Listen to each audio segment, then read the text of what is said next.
Bab ke-10, i'tikaf mustahadah, yakni perempuan yang beristihadah. Imam Bukhari dengan sanadnya meriwayatkan daripada Aisyah, katanya salah seorang isteri Nabi SAW pernah beriktikaf bersama beliau. Dia mengalami istihadah dan nampak darah kekuningan. Ketika bersembahyang, dia menadah darah dengan meletakkan bekas di bawah punggungnya. Dengan sanadnya Imam Bukhari tinggal ni atas ni.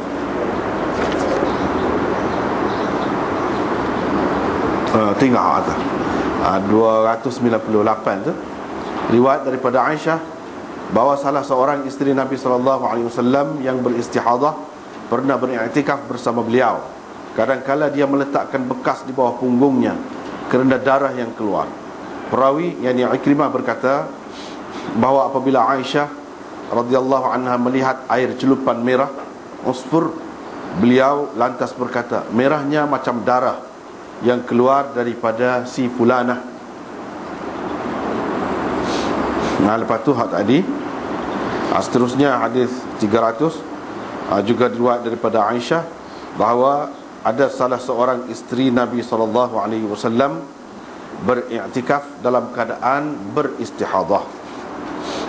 Bab ke-11, bolehkah perempuan bersembahyang menggunakan kain yang dipakainya pada ketika haid? Imam Bukhari dengan sanadnya meriwayatkan daripada Aisyah, kata beliau, pernah kami mempunyai hanya sehelai kain sahaja.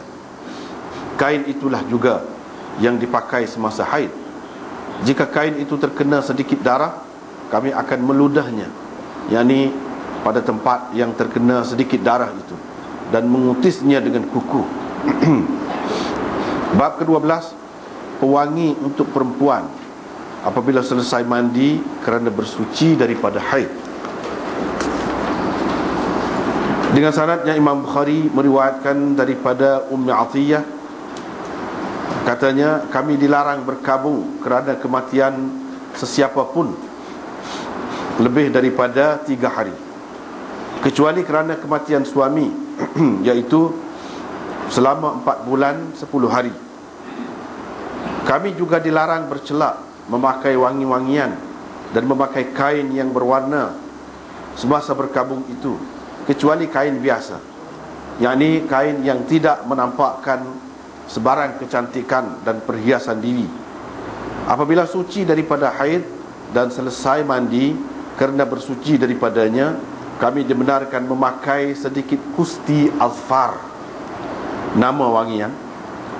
Dahulu kami juga dilarang mengikuti jenazah.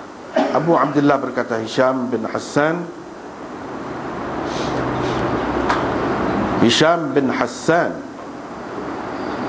juga meriwayatkannya daripada Hafsah, daripada Ummi Atiyah, daripada Nabi SAW.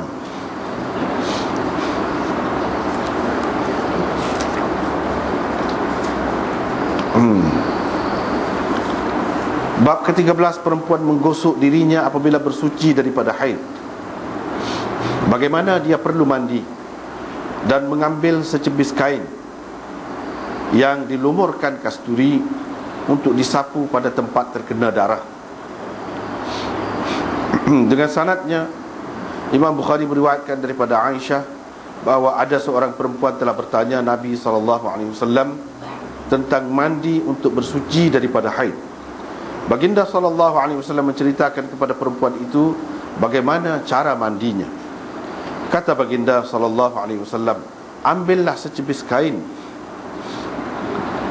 atau kapas yang dilumur kasturi, dan engkau bersucilah dengannya selepas selesai mandi.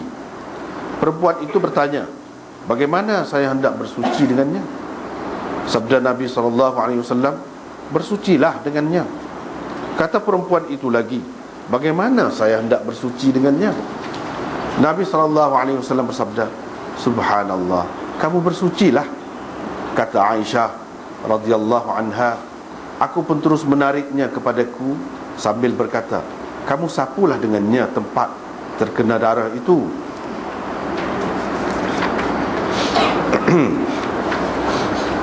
Kita tengok semula bab i'tikaf mustahab.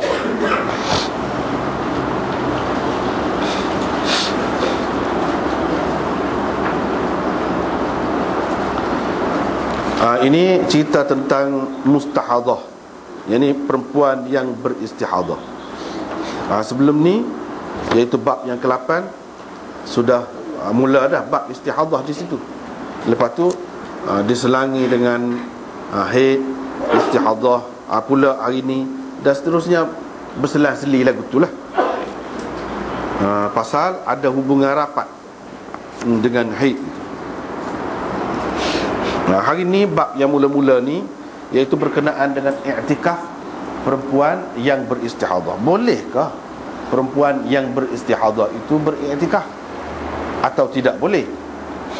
Sebab i'tikaf itu dilakukan dalam masjid kan.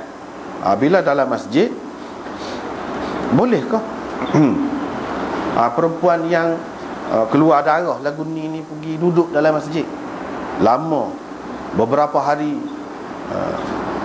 ataupun kalau sebentar pun mungkin darah tu tumpah atas masjid tu, lagu mana? Boleh ke tidak? Itu persoalannya. Imam Bukhari nak cerita di sini, bolehlah. Boleh. Perempuan yang beristihadah, bukan yang berhaid, yang beristihadah. Kalau perempuan yang beristihadah dia berhaid, itu tak boleh. Tak boleh. Hak ni cerita mustahadah saja. Dia keluar darah istihadah, dia pastilah darah tu adalah darah istihadah, bukan darah haid. Maka dia boleh beriktikaf. Bukan sekadar boleh beriktikaf. Sembahyang, baru ni kita sudah bincang dah sebahagiannya. Puasa, perempuan yang beristihadah ni kena buat belaka. Tak boleh berhenti, kecuali pada ketika darah haid dia mari. Ketika tu tak boleh lah sembahyang, puasa. Tapi bila telah berlalu tempoh ataupun masa darah haid itu, hanya yang keluar tu darah istihadah, dia kena sembahyang, wajib sembahyang. Kewajipan sembahyang tu tetap ada atas dia. Puasa, dia kena berlaku lah tu. Itu hak wajib. Hak sunat, macam i'tikaf ni, boleh ke tidak? Itu Imam Bukhari nak cerita. Hak wajib tu kita sudah tahu dah.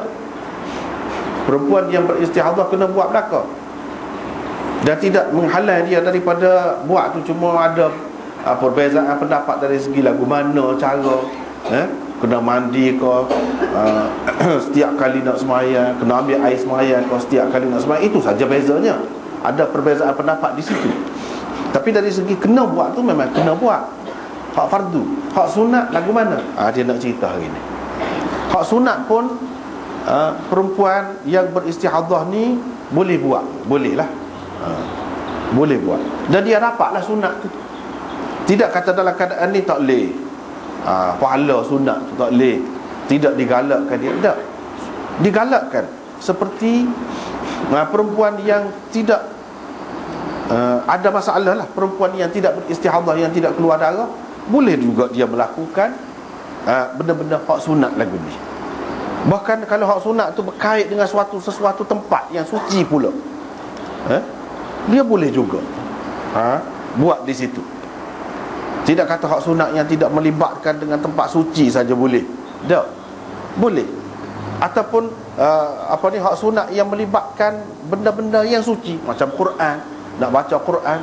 Semua sepakat, semua ulama tak ada khilaf, mengatakan boleh dia pegang Quran, boleh dia baca Quran, boleh yang beristihadah ni. Itu berkait dengan benda yang suci, berkait dengan tempat yang suci macam masjid, boleh juga. Boleh juga, semua boleh. Itu sebab Imam Bukhari buat tajuk ni. Cuma ya ada sedikit perbezaan pendapat ulama di sini tentang apakah yang dimaksudkan dengan i'tikaf perempuan yang beristihadah.